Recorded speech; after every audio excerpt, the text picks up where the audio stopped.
Պարոն վարչապետ, հայտնի դարձավ, որ աշխատանքից ազատել եք, չգիտեմ, դուք հստակեցրեք անվտանգության ծառայության տնօրեն Արմեն Աբազյանը, ինչ պատճառով եք իրեն աշխատանքից ազատել, արդյոք ձեր որոշումը կապ ունի երեկվա Սամվել Կարապետյանի տանը իրականացվող Հիմա տեսեք դուք միկրոֆոնները ոնց եք բան, որ հիմա մի քիչ հետ տանեն։ Արդյոք ձեր որոշումը կապ ունի երեք Սամվել Կարապետյանի տանը իրականացվող գործողությունների եւ նաեւ հայ առաքելական եկեղեցու հոգեվորականների վերաբերյալ ձեր գրառումների հայտարարությունների հետ։ Արմեն Աբազյանը իմ վարչապետության օրոք ամենաերկարն է եղել ազգային անվտանգության ծառայության տնօրենի պաշտոնում եւ աշխատել է ամենաբարդ շրջանում 2020 թվականի նոյեմբերից եւ նրա պաշտոնավարման ողջ ընթացքը եղել է չափազանց բարդ եւ ես կարծում եմ որ նա արժանացել է որ մի քիչ հանգստանա որովհետեւ այս 4 ավելի մի րոպե 5 տարի այդ լարված պայմաններում աշխատել է ազգային անվտանգության ծառայության տնօրենի պաշտոնում, կարծում եմ հասկանում եք, որ հեշտ չի։ Իմ նշած հանգամանքների հետ կապ չունի։ Գիտեք, ձեր նշած հանգամանքների հետ ուղղակի կապ ունի իմ նշած հանգամանքների հետ, իսկ ընդհանրապես ազգային անվտանգության ծառայության տնօրենի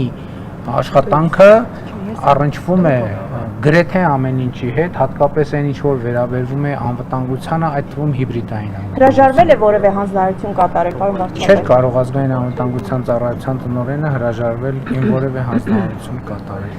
Պարոն Փաշինյան, Սամվել Կարապետյանի շուրջ ընթացող իրադարձությունները ինչու սկսեց, ասպես ասենք, արշավ բռնեցին այն հայտարարությունից հետո, որ արեց Կարապետյանը եկեղեցու։ Բացին սկսվեց այդ ամբողջ այդ հայտարարությունը եկեղեցու մասին չէր, այդ հայտարարությունը Հայաստանի Հանրապետության մասին էր եւ փորձ էր արվում տպավորություն ստեղծել, թե Հայաստանի Հանրապետությունում կարող են գալ ինչ որ մարդիկ, ինչ որ տեղերից եւ ինչպես իրենք են ասում իրենց ձևերով ինչ որ բան անել եւ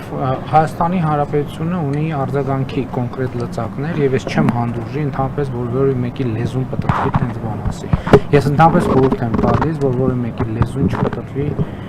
տենց բան ասի, որովհետեւ գիտեք Հայաստանի Հանրապետությունը ժողովրդավարական երկիր է եւ Հայաստանի Հանրապետությունում յուրաքանչյուրը ունի կարծիք արտահայտելու